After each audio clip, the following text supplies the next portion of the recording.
বেশি হানা ভালো করো না, তুই তো জানিস আমার মা মনসার সাথে বিবাদ আছে, তাই পুত্র বধূকে নিয়ে যাও বেটে ঘুরি। ঠিক আছে স্বামী, চলো চলো।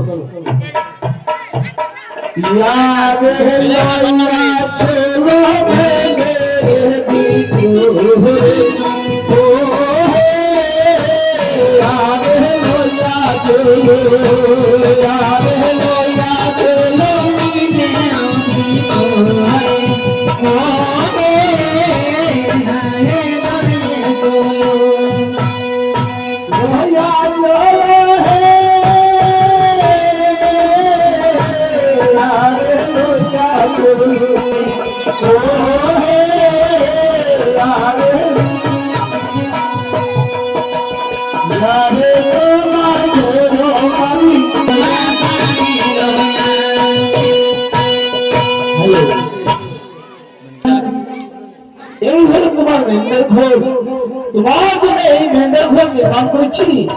আজকে তোমাকে তো এখানে থাকতে হলো লক্ষ্মী। একই কবিতা, হ্যাঁ আজকে তো মনে বাসনা ছিল আজকে ঘুমাবো মাতা পিতার কাছে। নারে লক্ষ্মী কবিতা, আজকে আমাকে বাসুর ঘর অনেক ভয়ঙ্কর লাগছে কবিতা। তোমাকে ভয়ঙ্কর লাগে? হে কবিতা, এই কি বলছিস লক্ষ্মী? কেন তুমি ভয় পাচ্ছ? কবিতা, হ্যাঁ এ বাসুর কাহালে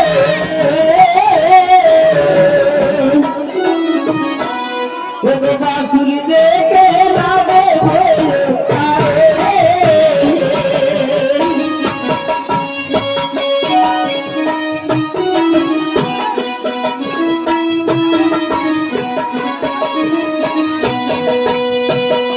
बासुर कहालो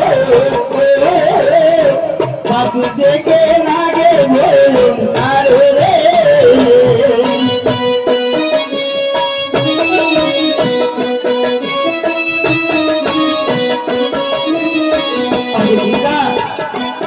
आज के तो अपना मुखी শুনেছি ওরে পুত্র লক্ষ্মীন্দর, আজ কিন্তু জানিছি জানো পিতা এ বাসুর ঘরের কোনায় গেছে দেখি আমি দেহি চোখে দেহি চোখে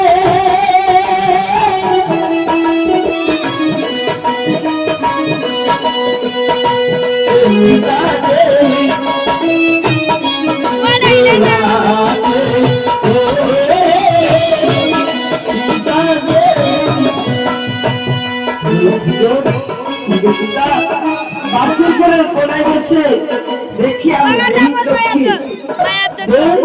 সর্প ধরিয়া তো আছে কবিতা। না লক্ষ্মী না, ওই যে বাসুর ঘর যে নির্মাণ করেছি না, তাই যে ফুল পাত নিয়েছি সেগুলো তোমার চোখে কবিতা চলবো মেনে ঘরের মাথা দিদা জেনে কি জন্ম হলাম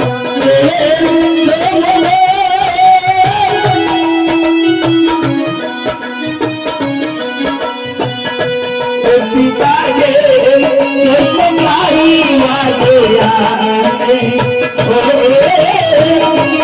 পিতা গে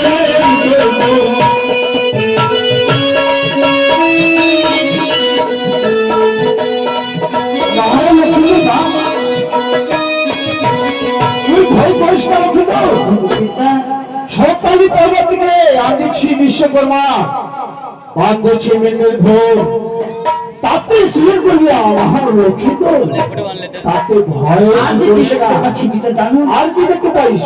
মেনে ঘরে সারে বগুড়া দেখি কোটা চল বগুড়া চল বগুড়া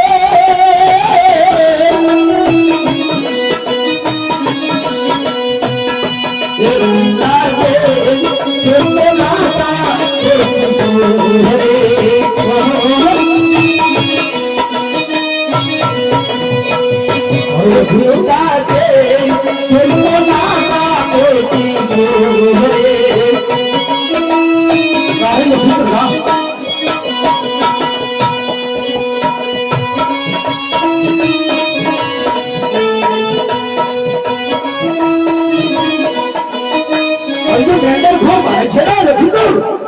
এই যে ফুল পাত ওগুলা যে দিয়েছি সেগুলো তোমার চোখে পড়ে রইবে, তুমি ভয় করিস না।